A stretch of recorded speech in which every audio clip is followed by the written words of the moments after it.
Beautiful Urdu stories کے ناظرین السلام علیکم دوستو، میں ہوں آپ کا اپنا یاسر علی اور آج میں آپ کے بچوں کے لیے انتہائی دلچسپ اور سبق آموز کہانی لے کر حاضر ہوا ہوں۔ امید کرتا ہوں آپ کو یہ کہانی بہت اچھی لگے گی، تو چلو ویڈیو کا آغاز کرتے ہیں۔ دوستو، ایک دفعہ کا ذکر ہے، چین پر ایک بادشاہ حکومت کیا کرتا تھا۔ اس کی 3 بیٹیاں اور ایک بیٹا تھا۔ بادشاہ اپنی اولاد سے بہت پیار کیا کرتا۔ اس نے اپنے بچوں کو خوبصورت کھلونے دے رکھے تھے۔ ایک ایسا گول چکر بنا ہوا تھا جس میں رنگ برنگی مچھلیاں لٹکی ہوئی تھی جو دائرے میں گھومتی بہت خوبصورت معلوم ہوتی تھی۔ گاڑیاں، خوبصورت پہلو اور گیند تھے۔ چاروں بہن بھائی آپس میں بہت پیار کیا کرتے۔ ایک دن بادشاہ نے اپنی اولاد کو بلایا۔ چاروں بہن بھائی بادشاہ کے پاس پہنچ گئے۔ بادشاہ نے تینوں بیٹیوں اور بیٹے کو پیار کیا اور انہیں اپنے پاس بٹھا لیا اور انہیں بہت سے تحفے دیے۔ چاروں بہت خوش ہوئے۔ بادشاہ نے تینوں بیٹیوں میں سے بڑی بیٹی کو اپنے قریب کرسی پر بٹھایا اور پیار سے پوچھا، بیٹی میں کون ہوں؟ تو اس لڑکی نے کہا، پیارے ابو جان، آپ ہمارے پیارے پیارے والد ہیں اور بادشاہ ہیں۔ اس نے کہا، اچھا تو بیٹے یہ بتائیں کہ آپ مجھ سے کتنا پیار کرتی ہیں؟ اس لڑکی نے کہا، میرے پیارے پیارے ابو، میں آپ سے پہاڑوں سے اونچا اور سمندروں سے گہرا پیار کرتی ہوں۔ اس نے بڑے دلدار سے کہا، واہ بیٹی واہ، تمہاری بات سن کر مجھے بہت خوشی ہوئی۔ اور بادشاہ نے اسے سینے سے لگا لیا۔ اب اس نے اپنی درمیانی بیٹی سے پوچھا، ہاں بیٹی تم مجھ کو بتاؤ، تم مجھ سے کتنا پیار کرتی ہو؟ درمیانی بیٹی نے کہا لگایا اور باپ کا ماتھا چوم لیا اور بولی، ابو میں آپ سے 7 آسمانوں سے اونچا اور 7 زمینوں کی گہرائی سے زیادہ پیار کرتی ہوں۔ واہ بیٹی واہ، تم نے تو دل ہی خوش کر دیا۔ بادشاہ نے اسے سینے سے لگایا۔ اب بادشاہ تیسری بیٹی کی طرف متوجہ ہوا، پیاری بیٹی تم بتاؤ تم مجھ سے کتنا پیار کرتی ہو؟ تو اس لڑکی نے کہا، پیارے ابا جان میں سچ کہوں؟ تو بادشاہ نے سنجیدگی سے کہا، ہاں بیٹی بالکل تم سچ کہو۔ تو اس نے کہا، پیارے ابا جان میں آپ سے نمک جتنا پیار کرتی ہوں۔ تو بادشاہ نے کہا کہ یہ کیسا جواب ہے، نمک جتنا؟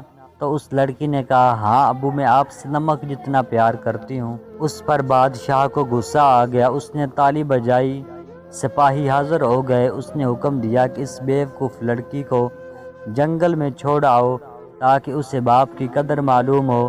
سپاہیوں نے بادشاہ کے حکم کی تکمیل کی اور تیسری شہزادی چانگ چو کو جنگل میں اکیلا چھوڑ آئے۔ اس لڑکی نے اپنے رب کا شکریہ ادا کیا اور اس لڑکی نے کہا، اے میرے پروردگار، میں تیری رضا کے آگے سر جھکاتی ہوں۔ تو ہی میرا پروردگار ہے اور تو ہی میری حفاظت کرنے والا ہے۔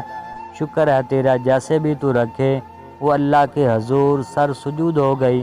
اللہ کی رحمت کو جوش آیا۔ وہاں ایک بوڑھا اپنی بیوی کے ساتھ جنگل میں رہتا تھا۔ اس نے اسے اپنی بیٹی بنا لیا۔ وہ روزانہ لکڑیاں کاٹتا اور شہر میں جا کر بیچ آتا۔ شہزادی نے کہا، بابا تم کچھ لکڑیاں بیچ آیا کرو اور کچھ لکڑیاں وہ سامنے پہاڑ کی غار میں رکھ دیا کرو تاکہ لکڑیاں جمع ہوتی رہیں اور سردیوں میں کام آئیں۔ بابا نے اس کی نصیحت پر عمل کیا اور لکڑیاں غار میں جمع کرنا شروع کر دی۔ غار لکڑیوں سے بھر گیا۔ کرنا خدا کا یہ ہوا کہ بجلی گری اور لکڑیوں کو آگ لگ گئی۔ ذرا سی دیر میں ساری جمع شدہ لکڑیاں جل کر خاک ہو گئیں۔ وہ 3 دن بعد جب راکھ ٹھنڈی ہوئی تو شہزادی چانگ چو نے سوچا کہ غار کی صفائی کی جائے اور پھر سے لکڑیاں جمع کریں۔ وہ غار میں گئی۔ اسے وہاں ہر طرف سونا ہی سونا نظر آیا۔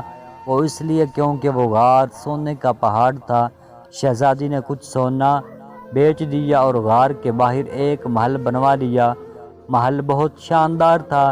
اس نے محل کے ارد گرد ایک خوبصورت باغ بنوایا۔ باغ میں فوارے لگوائے اور رنگ برنگے پھول وہاں پر لگائے۔ اب شہزادی نے بھیس بدلا اور نقاب پہن لیا اور بادشاہ اور اس کے امیروں اور تمام شہر کے لوگوں کی دعوت کر ڈالی۔ بادشاہ نے دعوت قبول کر لی۔ اب جب بادشاہ، امیر، وزیر اور درباری اور اس کی دونوں لڑکیاں اور بیٹا کھانا کھانے بیٹھے تو کسی کے کھانے میں نمک نہ تھا۔ سب نے کھانے کی طرف سے ہاتھ ہٹا لیا۔